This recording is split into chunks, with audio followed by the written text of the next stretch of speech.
Your cat is scared. Maybe it's a thunderstorm and the sounds are coming from everywhere and nowhere, and your cat has wedged themselves into the smallest space they could find. Maybe a stranger came to the house and left an hour ago and your cat still hasn't come out. Maybe something made a loud noise, and now they're pressed flat against the floor with their ears back and their eyes wide and their whole body saying something is very wrong. And you're standing there wanting to help and not knowing what to do with your hands. The instinct is to go to them, to pick them up, to hold them close and speak softly and let your warmth and your familiarity do something useful. It feels like the right thing. It is motivated entirely by the right things. But if you've tried it, you've noticed that it doesn't always work the way you hoped. Sometimes it makes things worse. Sometimes your cat pulls away or goes more rigid or escapes the moment you set them down and hides somewhere you can't reach. There is something that works. It is specific. It is learnable. And once you understand why it works, you'll never approach your scared cat the same way again. 1. Fear in a cat is a physiological event, not just an emotional one. Start here because it changes everything about how you approach the situation. When your cat is frightened, something has triggered their sympathetic nervous system. The fight or flight response has activated. Cortisol and adrenaline are moving through their body. Their heart rate has elevated. Their muscles are primed for explosive movement. Their sensory processing has narrowed to focus almost entirely on the perceived threat. This is not your cat being dramatic. This is a biological cascade that evolved over millions of years because it kept small animals alive in genuinely dangerous situations. It is extraordinarily effective, and it is also, once triggered, not immediately reversible by any amount of gentle intention. You cannot talk a cat out of a fear response with words. You cannot touch them out of it. You cannot pick them up and hold them until it passes. Because being held when the fear response is active adds a layer of physical restraint to an already overwhelming situation, and the nervous system reads restraint as an additional threat. What you can do is provide specific inputs that work with the biology rather than against it. Inputs that speak to the nervous system directly, in the language it actually processes, in a way that gives the fear response permission to wind down. There are 3 of them, and they work together. 2. The first input is your physical position. Get low, not crouched over your cat. Low to the ground in a way that reduces your profile, that makes you smaller and less imposing, that removes the overhead quality of your presence, that activates alert responses in animals that evolved under predators who come from above. Sit on the floor. Not directly in front of your cat if they're in a hiding spot, to the side, or at an angle, or simply in the same general area with your body turned slightly away from them. The turned away posture is important. Facing directly toward a frightened animal communicates confrontation. Turning slightly away communicates disinterest, which in this context means safety. Make yourself as still as possible once you're down. Not rigid, not performatively calm, just genuinely still in the way that a safe environment is still. From your cat's perspective, a threat moves toward them, towers over them, focuses on them. What you are now doing is the opposite of every one of those things. You are low, still, angled away, and making no move in their direction. Their nervous system will register this, not immediately in every case, but it will register it because their nervous system is constantly scanning for exactly this kind of information. Threat or not threat, closer or not closer, focused on me or focused elsewhere. You have just answered all 3 of those questions in the direction of safety. 3. The second input is your breathing. This one surprises people because it seems too simple, but it works at a level that bypasses the part of the interaction you can consciously control, and that's precisely why it works. Slow your breathing down deliberately. Longer exhale than inhale. The specific ratio that the nervous system associates with a parasympathetic state, the rest and digest mode that is the physiological opposite of fight or flight. Inhale for 4 counts. Exhale for 6 or 8. Do this consistently for the duration of the time you're sitting near your cat. Your cat can hear your breathing. In a quiet room, a cat within a few feet of you is receiving your respiratory rate as information about the threat level of the environment. A fast, shallow breath pattern says something in this room is concerning. A slow, deep, extended exhale pattern says the organism next to me has assessed the environment and found it safe. This is social referencing again. Your cat uses your physiological state to calibrate their own. When your nervous system is visibly in a calm state, that data is available to their nervous system as evidence that the threat assessment may be incorrect or that the threat has passed. You are not performing calm for your cat. You are actually inducing a calmer state in yourself through the breathing, and your cat is reading the genuine physiological result of that. The performance doesn't work. The real version does.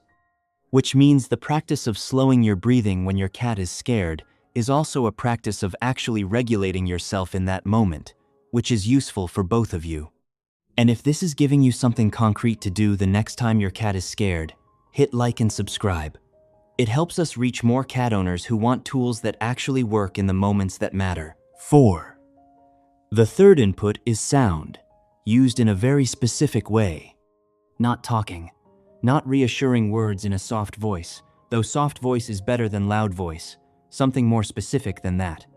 A slow, low, rhythmic hum, produced in the back of your throat with your jaw relaxed and your mouth closed or nearly closed. Not a melody, not words. Just a low, steady, pulsing tone that sits in the frequency range your cat's nervous system associates with safety and proximity. We've talked before about the frequency of the purr and what it does biologically. What you're producing here is not a purr, but it occupies a similar frequency space, and it carries something the purr also carries, which is the identity of a known and trusted source, producing a calm, steady, rhythmic signal. There is also the trill, the short, soft, rising vocalization that mother cats use with kittens. If you can produce it naturally, without it feeling forced, it is the most direct sound-based input available.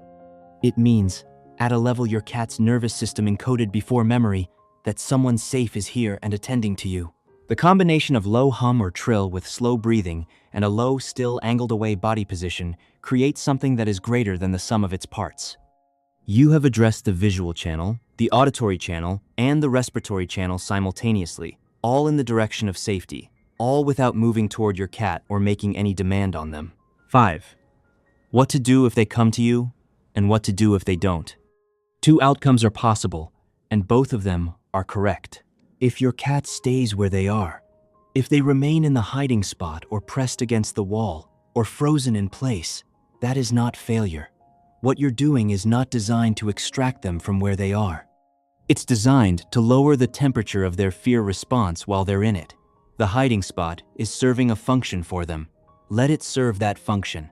Your job is to make the broader environment feel safer, not to remove the specific safety behavior they've chosen.